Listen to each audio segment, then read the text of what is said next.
right, ladies and gentlemen, it is time to get hyped. I'm so excited for our main speaker tonight. So usually through Fusion, I'm not the best at explaining to you what themes are happening. So I'm working on it this season. So our first series that we're doing at Fusion this season is we're kind of exploring how our faith intersects with other faiths in our surrounding area and how we all work together to make our communities and our world a better place. So I'm so excited to kick off this series with our first guest. He is the pastor over at Jubilee United Methodist Church in Waterloo, and he is also the director of the Waterloo Commission of Human Rights in Waterloo. I'm super excited for you to hear him speak. Please give it up for Reverend Abraham Funchess.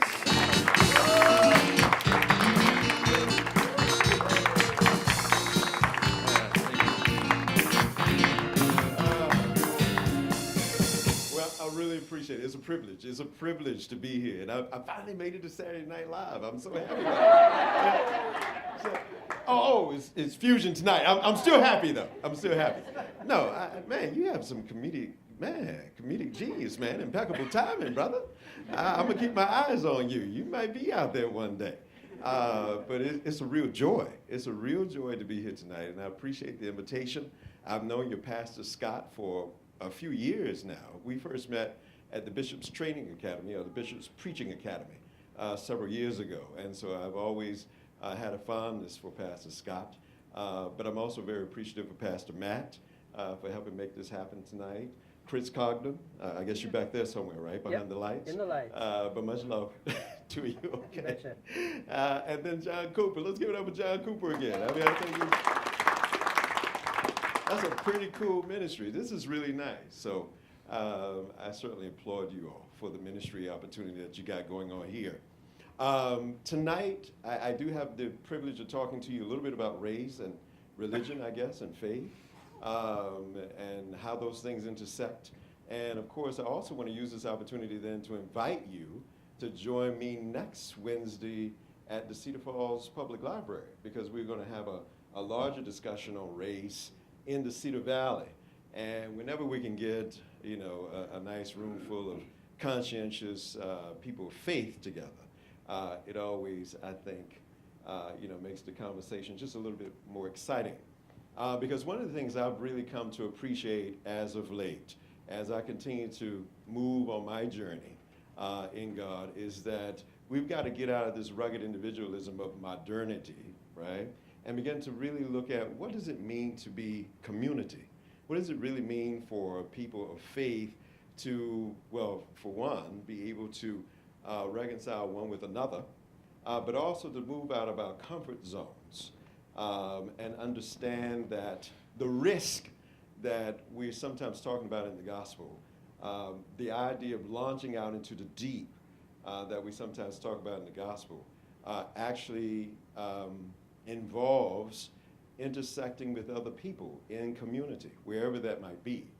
And so I want to challenge you to be there with us next Wednesday night at about 7 o'clock, I think, at the Cedar Falls Public Library. I would love to see you there. One of the things that we've been challenged with as of late, no question about it, not to even mention the larger social-political climate that we find ourselves in today, but the idea of, understanding that, well, the Wesleyan faith, the Wesleyan foundation of what we believe today, had the emphasis not on the individual as much as the communal. And I think sometimes the communal aspects of, being who we are in God oftentimes takes a back seat to this rugged individualism of modernity. And I think we should challenge that every chance we get. Quite frankly, I don't see how you can avoid it. One of the things that I just recently had a conversation with my people about at Jubilee UMC is that we were looking at the comments of Jerry Falwell Jr. And Jerry Falwell said that he doesn't believe, and I respect his opinion, but he doesn't believe that President 46-1 will do anything that will take this nation in the wrong direction. And then as he continues to explain what he thinks, what he believes, and so forth and so on, it is amazing to me okay, not only as a pastor of a church, but also as director of Waterloo Commission on Human Rights, it is absolutely amazing to me to hear a preacher of the gospel defend many of these things that I think, quite frankly, many of us would say, that doesn't sound like Jesus Christ. Which Jesus are you worshiping? And the reality is that, quite frankly, sometimes we may have to step back for a moment because we realize that even though we're sometimes in the same church, sometimes we're in the same faith, we could all be serving different gods. And I think that's a fascinating thing to consider. Because many of the policies that come out of this administration seem, quite frankly, antithetical to everything that most guardians or most followers of the way that I know would embrace. When I think of Howard Thurman, when I think about the Reverend Dr. Martin Luther King, and when I think about others, I think Dr. King will be turning in his grave. So we've got the MLK initiative that we've launched in the community, and I feel good about it. And with that initiative, we are hoping to, quite frankly, introduce people to learn more about the real King. We oftentimes know about King of 63 that had the I Have a Dream speech. And indeed, it was a marvelous speech. It was absolutely beautiful. But usually, after 63 up until 1968, we lose the Reverend Dr. Martin Luther King. Because after he said, I have a dream, it was in that same year that he said the dream is quickly disappearing and becoming a nightmare, because it was later that year that the 16th Street Baptist Church was bombed and 4 little girls died. It was that kind of climate. And actually, that was about 51 years ago. Things seem pretty much the same today. The more things change, the more things stay the same. And so I think it's important that we somehow began to rediscover some of our American history, especially our Black history. And so I want to ask Chris now to, we want to show you a little video here that I think will say a whole lot more and say a whole lot more better than what I'm saying right now. We have an opportunity to be the vanguard of a tremendous movement where we, quite frankly, commission freedom bus rides down here to help educate what we do and how we do business to improve race relations and diversity inclusion and all these other things, economic equity issues, even in Waterloo, Cedar Falls. We want to fix something of a trip down south where we go to Memphis to explore the National Civil Rights Museum there and see the place where Dr. King was ultimately felled by an assassin's bullet.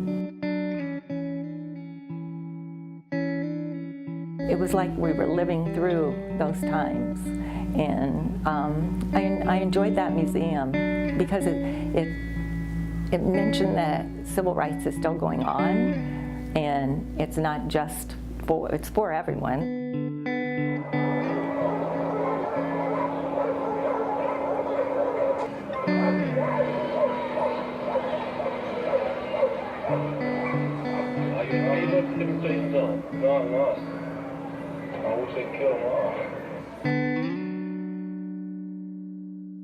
This has been quite an experience, and to walk and see and to hear all that I've heard is just, I don't know if it's sad or amazing. It's just wonderful that they could put something together of this magnitude to really tell the history and tell the story of we can't wait for our freedom. I need that seat now. Please move back. One thing about the vision tour that I will never forget is the sound of the man's voice as he was yelling at Rosa Parks to give up her seat. When I got on the bus, initially I just kind of, I don't know, something told me to sit still. So I sat there and I closed my eyes, and all I could hear was that man saying, If you could sit there on other buses, suppose you get off and into one of them. and I just couldn't help but to cry.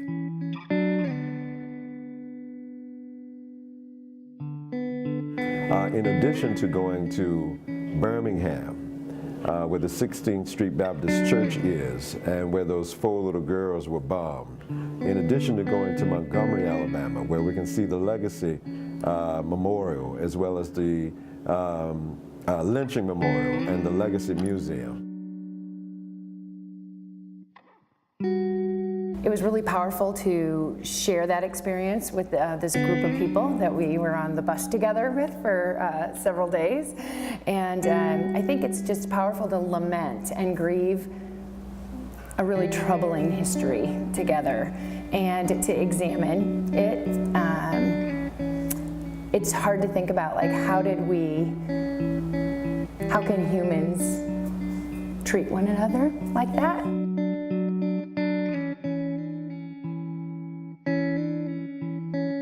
KBBG is a very important part of this community. We decided that it was important to be part of the Martin Luther King Initiative because we needed to continue that legacy of civil rights and having a voice for African Americans in this community. The more people have opportunity to check out some of these iconic spaces, places in American history, and in particular Black history, it will afford us an opportunity to have more interesting conversations.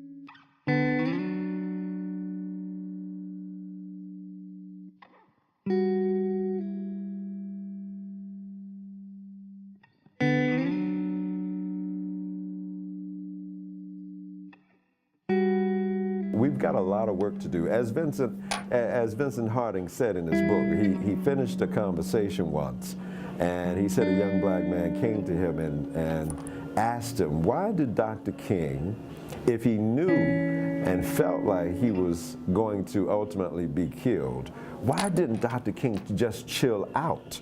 Why didn't he just back off? And of course, as Dr. Harding was trying to figure out an answer, a young Latina came and began to address both Dr. Harding and the young man, and she said, what? Chill out, just back off. Dr. King couldn't do that because he had work to do. And so I think we can take from that, because that's pretty poignant. I think we can take from that we have a lot of work to do. It may cost us something, but by fixing something of the Freedom Bus Tour, by fixing something of the MLK initiative here in the Waterloo Cedar Falls Metroplex, we're just basically saying to this generation and future generations that we've got work to do. And it's not until we have equal opportunity all across the board that we should cease that work.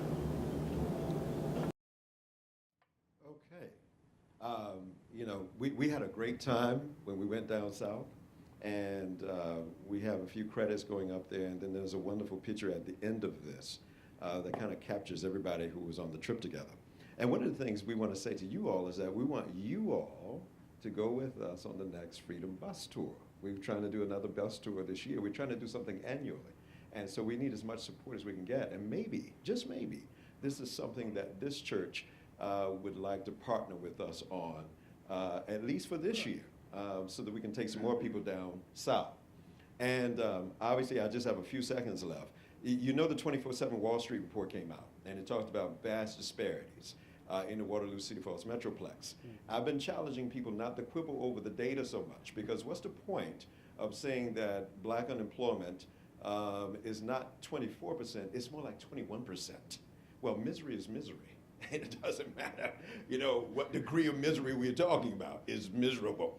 On a good note, I want you to know this. We also have La Christopher Southern Cuisine. We want you all to come. It is, oh my goodness, the food is just absolutely delicious. And I got another commercial I want to show to you right now. You got to come and visit us.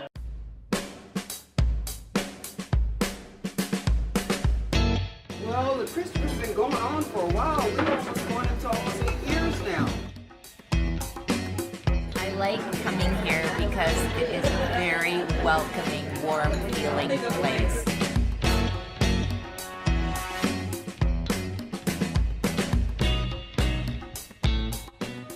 But I I like coming every month because the food is just good.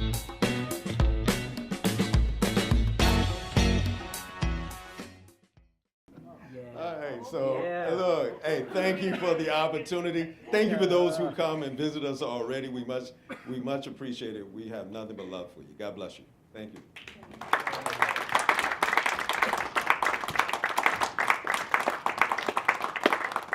Give it up for Abraham Funchess, ladies and gentlemen.